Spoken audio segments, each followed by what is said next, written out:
Di ujung timur Pulau Jawa, di tanah Madura yang kering namun menyimpan kekuatan besar, pernah terjadi sebuah peristiwa ajaib yang tak akan dilupakan oleh waktu. Cerita ini bermula bukan di istana megah, melainkan di tengah hutan jati yang sepi.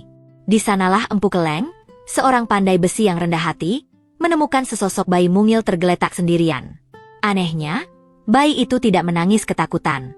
Justru, tubuh bayi itu memancarkan hawa hangat dan cahaya samar kemerahan, seolah-olah ada bara api yang menyala lembut di dalam dirinya. Empu Keleng, yang seumur hidupnya bergaul dengan api dan besi, segera tahu bahwa ini adalah titipan Tuhan. Dengan penuh kasih sayang, ia membawa pulang bayi itu, merawatnya seperti anak kandung sendiri, dan memberinya nama Joko Tole. Seiring berjalannya waktu, Joko Tole tumbuh menjadi pemuda yang pendiam namun berbakti. Ia tidak banyak bicara, tapi tenaga dan kesaktiannya sungguh di luar nalar manusia biasa. Jika anak-anak lain bermain tanah liat, Joko Tole kecil sudah akrab bermain di bengkel pandai besi ayahnya. Suatu hari, sebuah kejadian membuat mata sang ayah terbelalak. Saat itu, Empu Keleng sedang kesulitan menyambung sebuah keris pusaka karena apinya kurang panas. Tiba-tiba, Joko Tole mendekat. Tanpa ragu, tangan kosongnya memegang besi yang sedang membara merah itu.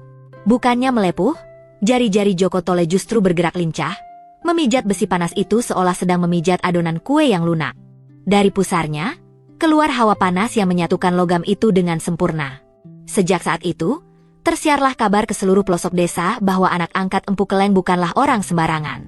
Namun, meski memiliki kesaktian hebat, Joko Tole tetaplah pemuda yang santun. Ia tidak pernah pamer, apalagi menggunakan kekuatannya untuk menyakiti orang lain. Ia ingat betul pesan ayahnya, bahwa kekuatan adalah amanah untuk melindungi, bukan untuk menindas. Hingga suatu masa, kabar genting datang dari seberang lautan, dari pusat kerajaan Majapahit. Raja Majapahit, Prabu Brawijaya, sedang dilanda kegelisahan besar. Gerbang utama istana yang sedang dibangun tiba-tiba dihalangi oleh sesosok raksasa yang sangat besar dan kuat. Raksasa ini menantang siapa saja untuk memindahkannya. Para prajurit terbaik sudah mencoba, namun tak ada yang mampu menggeser raksasa itu, apalagi mengalahkannya. Pembangunan istana pun terhenti, dan wibawa kerajaan mulai dipertaruhkan. Mendengar kabar itu, Empu Keleng memanggil Joko Tole. Dengan tatapan teduh, ia berkata bahwa inilah saatnya Joko Tole mengamalkan kekuatannya untuk sesuatu yang lebih besar. Dengan restu orang tua, berangkatlah Joko Tole menuju Majapahit. Ia tidak membawa pasukan, tidak menunggang kuda perang yang gagah, hanya berjalan kaki dengan keyakinan teguh di dalam hati. Sesampainya di alun-alun Majapahit, suasana begitu mencekam.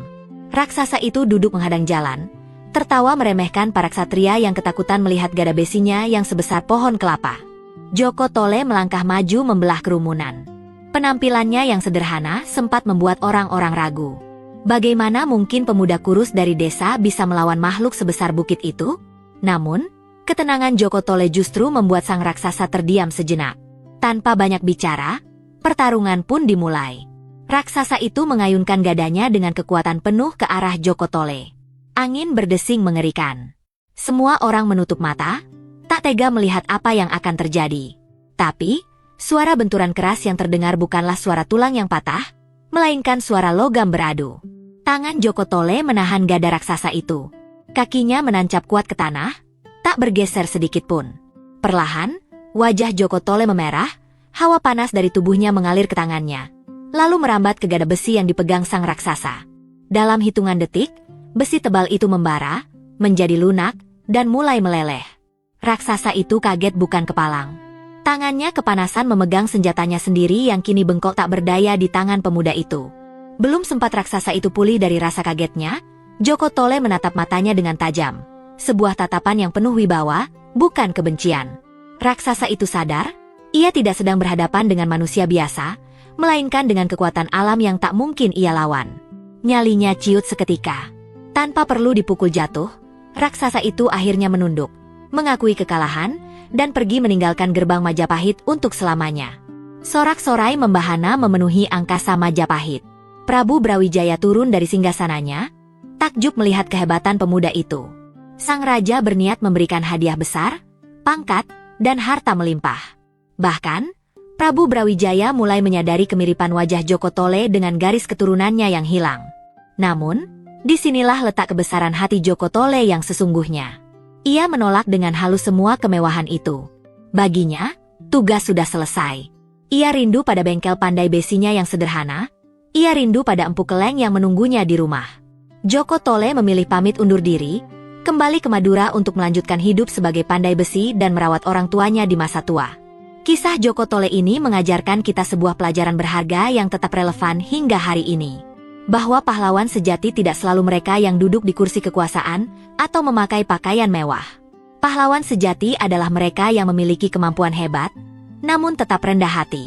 Mereka yang berani maju di saat genting untuk menyelesaikan masalah, lalu mundur dengan tenang tanpa mengharap pujian ketika tugas telah usai. Seperti besi yang ditempa, semakin sering dipukul, ia semakin kuat, namun tetap berguna bagi banyak orang.